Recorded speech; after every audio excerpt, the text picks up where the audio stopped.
अस्सलाम वालेकुम friends, welcome back to Top Smarties drama serial Khumar. Laiba की मंगनी वाले दिन ही नासिर को बुला लिया कहकशा ने, और नासिर भी कहकशा के कहने पर आ गया और बिल्कुल वही बोलना शुरू कर दिया जो कहकशा ने उसको समझाया था। जब फाइज ने नासिर को देखा तो गया और उसको जोर से थप्पड़ लगा दिया कि तुम्हारी जुर्रत कैसी हुई मेरी बीवी से ऐसे बात करने की। जिस पर नासिर ने कहा कि अपनी बीवी से पूछो, वो जानती थी कि मैं उससे शादी तोड़ूंगा और तुम उसका हाथ थाम लोगे। जब उसने अपने कदम तुम्हारी तरफ बढ़ते हुए देखे तो उसने मुझे कह दिया कि मुझसे शादी तोड़ देना, मैं तुम्हें 1 करोड़ रुपया दूंगी। तो इसने मुझसे 1 करोड़ का वादा किया और अभी कुछ रकम मेरी पेंडिंग रह गई है, बस वही लेने के लिए आया हूँ। और हरीम बेचारी सबके सामने गिड़गिड़ा कर कहती रही कि ये सब झूठ है, ये झूठ बोल रहा है, ये मुझे तंग करता था, मैंने ऐसा कुछ नहीं किया। जिस पर नासिर ने वो वीडियो दिखा दी जब हरीम उसके घर गई थी। इस वीडियो को देखकर तो फाइज भी अपने जज्बात पर काबू ना रख सका और हरीम को खड़ी खड़ी सुना दी।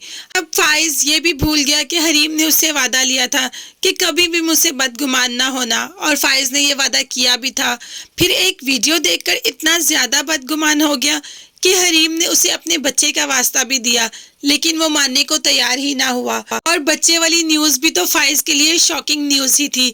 है फाइज ने हरीम के साथ अपने सारे ताल्लुक तोड़ने का फैसला कर लिया और कहकशा अपने मकसद में कामयाब हो गई। हरीम को कह दिया कि अब उस रास्ते पर मत आना जहाँ पर मैं हूँ, तुम्हारे और मेरे रास्ते अलग अलग हो गए। और हरीम वहां से चली जाती है, लेकिन जाते जाते नासिर को बद्दुआ जरूर दे जाती है कि तुम कभी खुश नहीं रह सकोगे, तुमने मेरा घर उजाड़ा है, तुम्हारा घर भी कभी नहीं बसेगा। जाकर अपने बाप को भी बताती है कि मैं समझी थी कि नासिर शायद सुधर जाएगा, एक दफा पैसे दूंगी तो बाज आ जाएगा, लेकिन नासिर के कदम तो बढ़ते ही चले गए। लेकिन हरीम ये नहीं जानती कि फाइज कितनी शिद्दत से हरीम को चाहता है और हरीम की बेवफाई बर्दाश्त ही नहीं कर सका और हॉस्पिटल पहुंच गया। फाइज हरीम की बात पर यकीन कर लेगा या इनके रास्ते हमेशा हमेशा के लिए अलग हो जाएंगे? ये सब देखने और जानने के लिए मेरे चैनल को जरूर सब्सक्राइब कीजिएगा। अपना बहुत ज्यादा ख्याल रखिएगा और मुझे भी दुआ में याद रखिएगा। नेक्स्ट वीडियो तक के लिए अल्लाह हाफिज, बाय बाय, टेक केयर।